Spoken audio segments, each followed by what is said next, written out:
G'day camper. Are you tired of lugging concrete blocks and scraps of plywood around?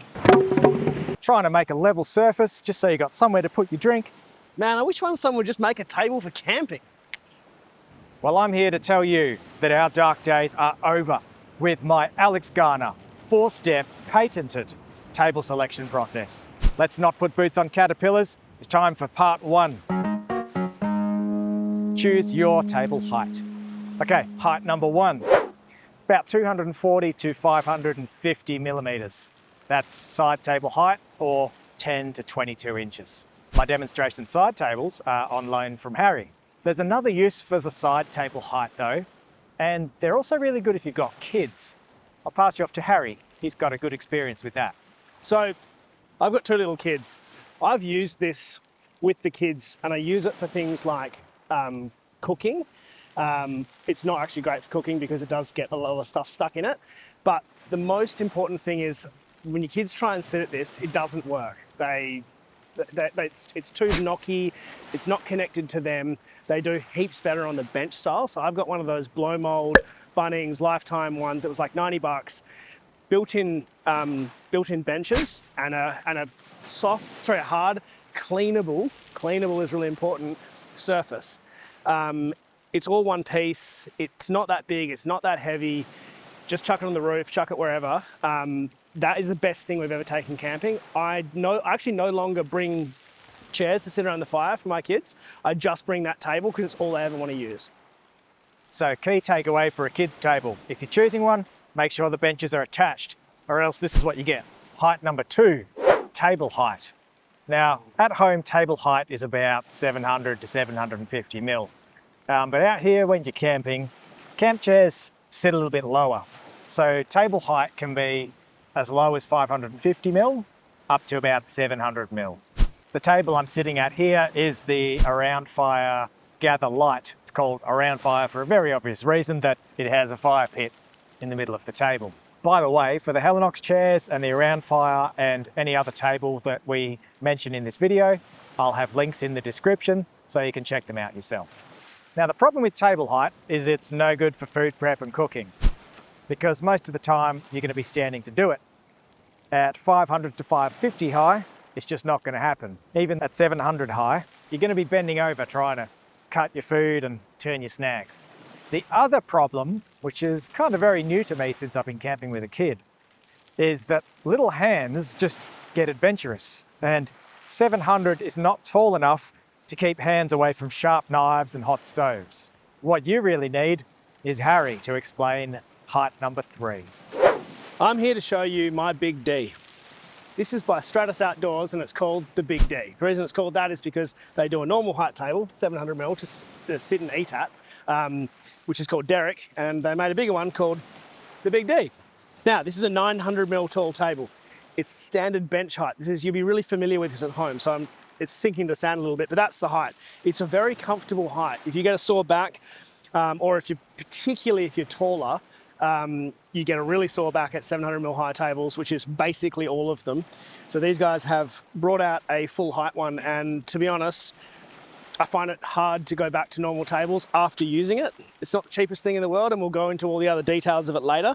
But height-wise, height number 3 of the sort of heights of tables, for me, for cooking, for prep, can't go past it. Thanks, Harry. You can go away now. Oh, thanks. Cool. Bye. Okay, you've chosen your table height. Now, on to step 2, choosing your material.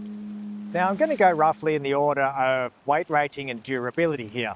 So we're starting with fabric down at the lower end. This is the Helinox Table 1 hardtop, 174 Australian dollars or 150 US dollars. And this is the Helinox Table 1 soft top, 160 Australian dollars or 149 US dollars. Now, the first obvious issue is their fabric. They're going to be harder to clean if you spill anything or if you do any messy food prep on them. The second problem with fabric is it's not at all heat resistant. And if you were to look closely at this one, you can see lots of little burn holes. The other thing about fabric is it's pretty much exclusively side table height. There is one Helinox table that's full size. It will set you back $400. What does surprise me is a table like this weighs under a kilo and can still support 50 kilos. But otherwise, yeah, fabric tables are pretty much delegated to side table duty. Let's just do something fun, shall we? Excited friend a bit. MDF. This is the cheapest kind of tabletop. This one, in my opinion, it's a bit pricey at $149. Has a couple of extra features, but it is still MDF. If you can't already tell, I'm not the biggest fan of MDF. It's only weight rated to 30 kilos maximum. It's not weatherproof in the slightest. You can't even leave it out in dew, otherwise you end up with cracking and swelling like I have here. Only get MDF if you really want a cheap table and you know you're going to be able to keep it out of the elements. There is, of course, like everything, there is an upside and a positive to everything. They only weigh 3 to 5 kilos, super light. Bamboo.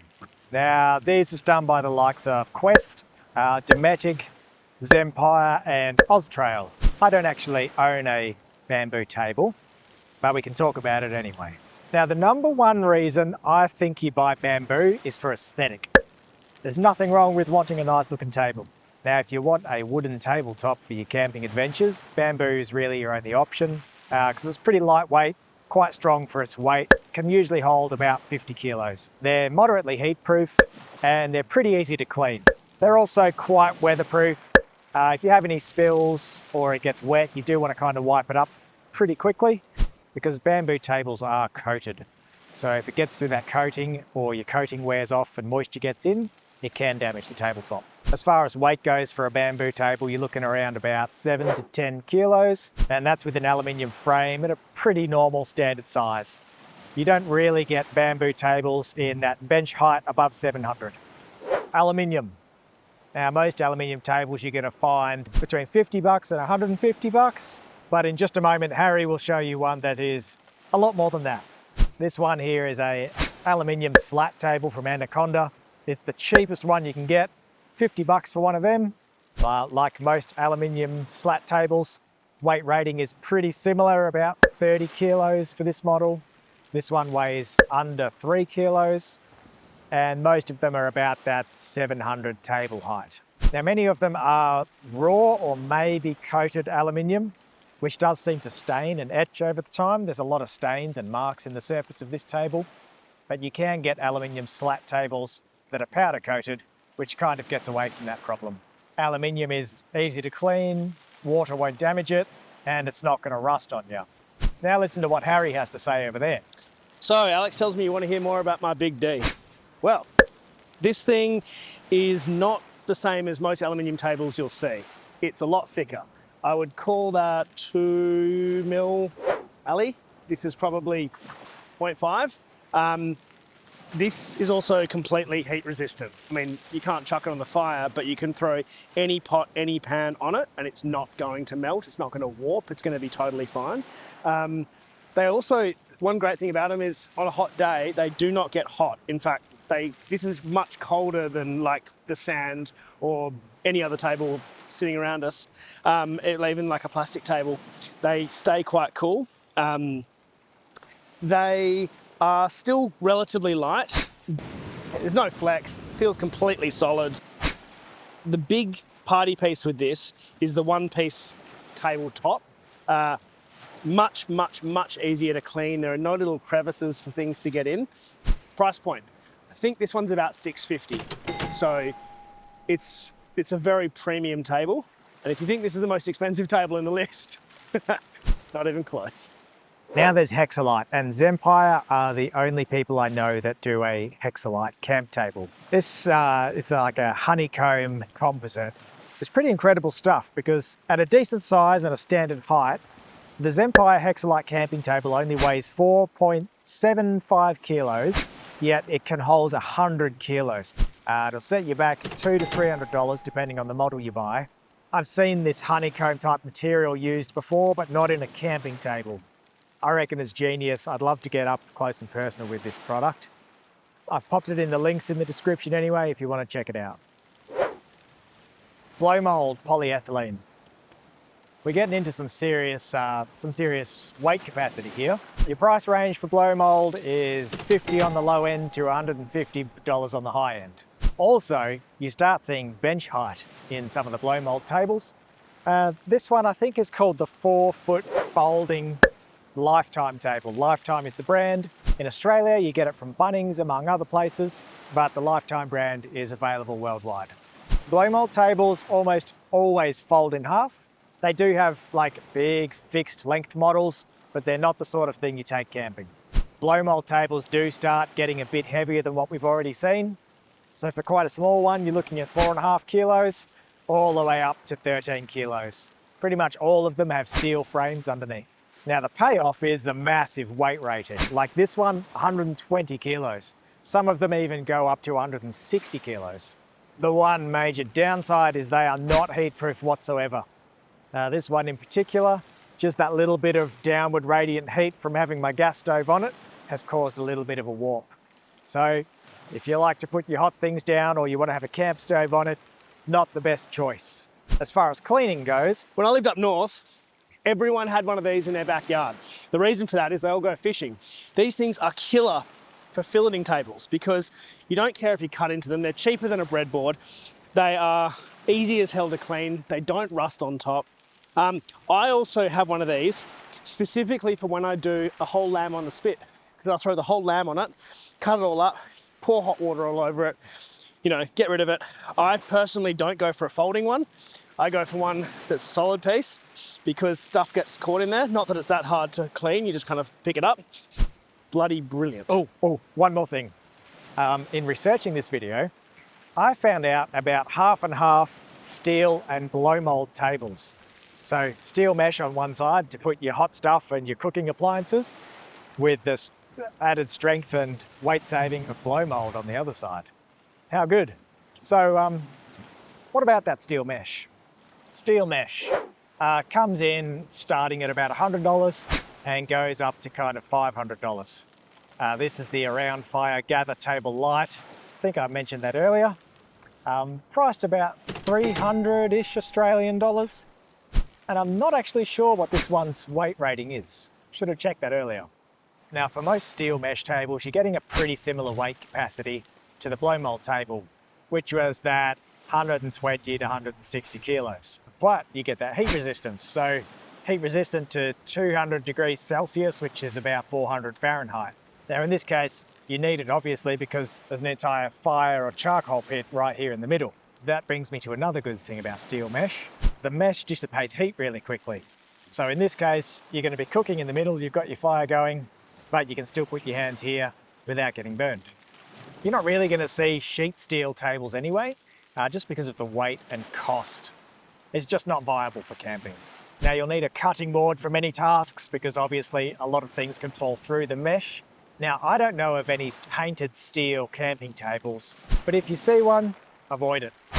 Steel should always be powder coated and that's going to protect it from rust. If the powder coating gets damaged, you should probably try and touch it up with a bit of paint, especially if you like beach camping. But if you really want sheet steel without any mesh, there's one option left for you that Harry's going to cover. All right, the most expensive and arguably the best built tables you can get are stainless steel. I say arguably because I don't know there's that much of a difference in the build quality between this and an aluminium one, but there are some pretty significant differences in both. Okay, number one, stainless is simply better for cooking. It's more scratch resistant and it is easier to get back to a nice finish. Mine is filthy. If I chuck some Barkeeper's Friend on this, it is going to completely clean up to like a really good shape. The reason mine is filthy is because it lives on the roof, it slides in under my roof rack. This particular one is a Front Runner Pro table. Price point, stainless steel tables range from about $400 to this one with the kit to slide in under the roof rack is around $11.50, I think. Just the table itself is about $900-ish, $950. The correct number will be on the screen. They are expensive. They weigh about 10 to 15 kilos. I think this one's 14, 12 or 14. Disadvantage of stainless is it does get a little bit hotter. It is a little bit heavier than aluminium, but it is stronger, stiffer, technically more heat resistant, but you're never going to burn through an aluminium table. Weight-wise, yeah, no dramas. Stainless tables. I have more of them. I have more stainless steel surfaces in my camping setup than anything else. I really do stand by it as the best surface for camping and cooking. So for choosing your design, I've split this into 4 categories. And we're going to start with bifold. So this is a bifold table, the blow mold one. Literally just means fold in 2. Just like that, they'll usually have a locking mechanism. Now most bifold tables will have adjustable legs. In this case, I just put my foot on the bottom bar, press in a couple of little dimple buttons under here, and I can bring that up to full height. So bifold gives you a good sized table and bench space, but it still gives you a nice low profile when it's packed. Also, with minimal hinge points, that means it's sturdier at full heights, and that's especially important when you're looking at a bench height bifold table. All right, slat tables. Now, they come in 2 or 3 parts. This one's a 3-piece, so they do take a little bit more assembly. But they pack down into a very different form factor. Rather than having something low and flat, you've got something that's a bit more round, so it might work better in your pack. Some of these are height adjustable, and some of them aren't. This model is not. They are significantly flimsier than a bifold table. If I pick this up, don't know if you can see that, but I can get quite a bit of twist on that. As long as you're on a nice, flat, even surface, that doesn't tend to give too much trouble. Okay, my third design is multi-fold. I'm pretty sure I'm coining this phrase, but what I mean is any table that folds more than once. For example, the Around Fire table, it folds out and then folds out again. So you get very wide, very long table in quite a small footprint pack size. There's also some bamboo tables that fold out and then fold out again, a little bit like a slat table. Now, I'd be very surprised if you did find a multi-fold table in bench height, because all of the fold points do result in a table that's got a lot of flex. That doesn't matter so much when it's at table height. It's nice and stable at that height. But if you're coming up high to bench height, you're going to get too much movement. With a multi-fold table similar to the slat table, you're going to have a few more parts required for assembly, but you get the benefits of a larger table for a smaller packed footprint. The last one is flat. So we're going to go and talk to Harry about flat tables while he's preparing some food. All right, flat tables. They're actually all I use. Or technically in the Delica, I've got a folding one. I really like a flat table because they are much easier to clean. There are no crevices for things to fall into. They're more sturdy. Kids don't knock them over as easily, but they obviously take up more room. I just try and find, look, at the end of the day, it's always going to be space, right? So if you folded this in half, it would be twice as thick. So I tow a caravan usually, and I've always got a roof rack. I've always got somewhere to put a big, wide thing. There's not as much of an issue. And particularly for my one that goes under the roof, it really makes no difference, the fact that it doesn't fold, because it's taking up dead space. So for me, non-folding tables are a winner. But I understand there are certain situations, particularly with smaller cars, where you do need a folding table. If you have the space, I'd do it. All right, you've chosen your design. You've got one step left. Choosing your extras. Now, tables aren't always just tables, okay? Like, you can get a table for a very specific purpose. The best I can think of is a kitchen table. So, folds open, maybe has a sink to a side, maybe a drying rack up the top. Now, that's great for a kitchen, but it's not much good if you need something down here to eat at. And having a big sinkhole in the middle doesn't exactly make it great for prep. So that's only going to work if you've got space to carry that and a table to sit at, and maybe a kitchen bench type table. Then you've got something to the different extreme, designed to sit 4 or 6 people around it and have a gathering. Got your cozy fire in the middle, do a bit of a Korean barbecue, but you're not really going to use that for big meal prep or washing up. A table can also come with all sorts of pockets and storage attached as well. But make sure it's removable, because you might not always want to use it. This Ridge Rider table has a bit of a flaw. The whole storage section underneath isn't removable. It also doesn't go to bench height. So, in my opinion, I want this storage to store my bowls and cups and utensils at a bench. Well, it's not bench height, so I just want to use it as a table. But with this in the way, you can't get your legs underneath to sit properly at a table. It really needs to be removable. Oh, that was a lot of information. If you've got any tips or suggestions or ideas about choosing or using camp tables, make sure you pop a comment down below, because I'm really interested to hear what you have to say, and I'm sure other camp table buyers are going to be as well. But right now, it's 3:15 in the afternoon. Numbnuts has cooked me some pork. I think it's pork and sand for lunch today. Let's go have a look. Mate, what have you served up on your bench height table? The Big D has a nice bit of a Thai red curry with pork belly in it, crispy pork belly. Oh, it's amazing. Yeah, so Hope that's worth the wait.